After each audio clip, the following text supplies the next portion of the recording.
Hey guys, Lana here. Welcome to the video series number 4 we're up to already.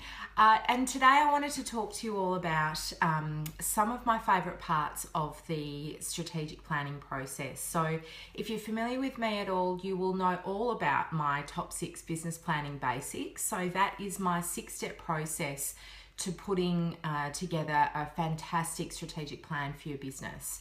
But what I wanted to do today was not to talk you through all 6 steps because we haven't got that much time. I just wanted to talk you through the first 2 steps and why I think they're so important to include in your strategic planning. The first one, I call it identifying your vision, your mission, and your business values. It definitely relates to finding your why, and I think that's something we all hear a lot about in the business world. But it's more than that, and it's about really kind of carving out the journey that you want to take as a business, but also what is the ultimate, what are you trying to get to, and what is the experience you're trying to create for your customers. So it's not just about your personal why for being in business. For example, my personal why for being in business is just generally about helping people. I love helping people with their business goals, with their planning, with their self-confidence. My sales mission this year absolutely is related to my why, because I really believe it's going to help people feel more confident about promoting themselves and their business in an authentic and non-cheesy way. But that's not my business vision, that's not my business mission, and that doesn't say anything about my business values. So, for example, again, using my business values are passion, education, integrity, and honesty. Those 4 things I want to come out in everything that I do, but also in every kind of touch point of my business. And why did I choose those 4 things? Because they're the 4 things I want One Small Step to be known for. I want people to feel those things when they interact with my business. And yes, those things are absolutely important to me personally as well. But, when I think about One Small Step and what I want it to be known for in 5 years or 10 years, it's really centered around those 4 things to me. And then let's have a look at the business mission and business vision. So when you're creating these things for your business, it's really important, particularly with your vision statement, or even just if it's not a 1 or 2 sentence statement, because it can be quite hard to distill it down. Think about what your ultimate goal is for the business, and it could feel totally unrealistic. It could feel like 15 years in the future and it's just a dream and there's kind of no basis of reality in it. That's okay, because when you really connect to that kind of emotional, oh wow, like what I would really love to do with this business, that's your vision. And that kind of, again, emotional connection is so critical. The mission is generally a more tactical how statement. So it's how the why is going to be achieved. And the combination of those 2 things is also really important. So why are those things so important? The reason is because when you're creating your sales and marketing messages, and also when we do the next step that I'll talk to you about today, which is the point of difference, all of your vision, mission, values, it needs to be really clearly woven through into your business strategy, and then therefore into your sales and marketing messages. Because that language, the emotional language about this is the experience I'm trying to create for my customers, or this is the kind of impact I want to have on my community. It could be something like that. That stuff is so important because, think about it, we're all so bombarded with sales messages, right? And how cheesy and kind of transactional do those sales messages feel when there's no emotional core between them? The question really is, what difference are you trying to make?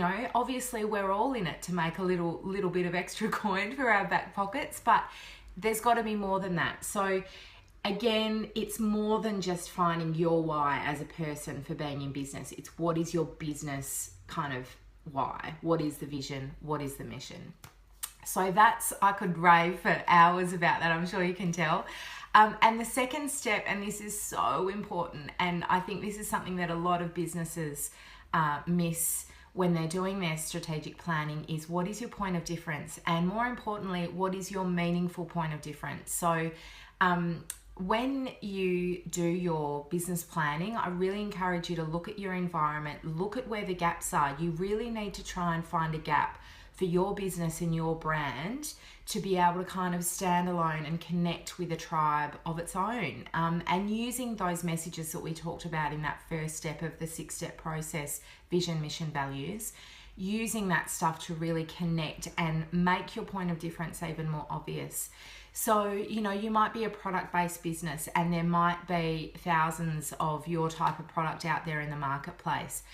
But going back to your vision and your mission and your values, go back to your overarching business goals, look at your point of difference. What are you trying to create? And the great news about a point of difference is it doesn't have to be kind of literally related to your product or service. So like I just said in that example, if you've got a product-based business and there's heaps of people out there with a product like yours, well, you might want to create a point of difference in your product, but you can do it with your branding.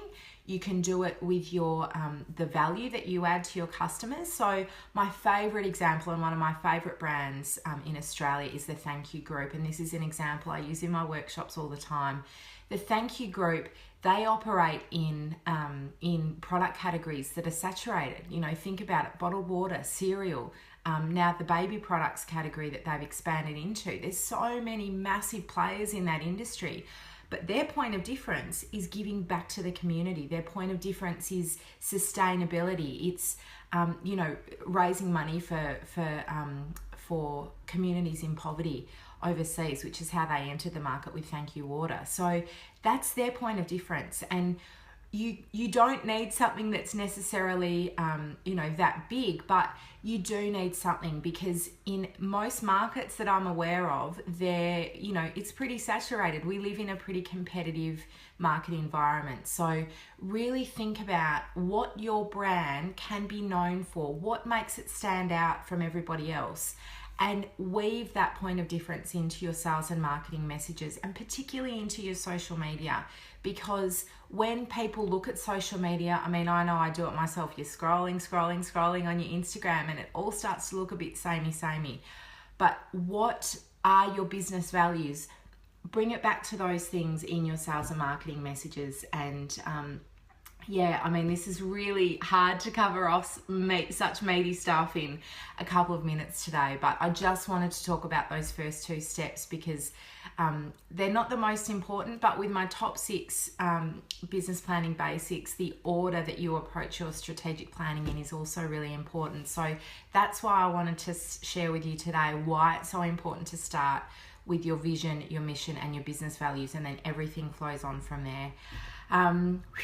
That's it. It's so hard. I could talk about those things for hours, but I can't do that to you all and the internet. So, but anyway, just a couple of things coming up. Next Friday, or this coming Friday, I'm doing a business planning workshop at the Small Business Lounge, which I'm super excited to do. This is the first time I've done a workshop in this particular format, so it's using my top 6 business planning basics that I mentioned, but every participant at this workshop is going to walk out with their own business plan. I've got my beautiful new business plan template that has been created totally for me and my clients, and all of these wonderful people that are coming to the workshop at the Small Business Lounge will get to use that. So you literally walk in without a business strategy and you'll walk out with one, which I think is super cool.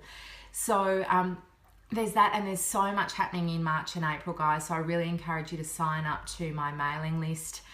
All of my buddies on the mailing list are going to get to know all these cool things first. So that's it. I'm talking really fast because there's so much to get through. Hope you have a wonderful week, and I look forward to sharing more on the video series next time. Okay, bye.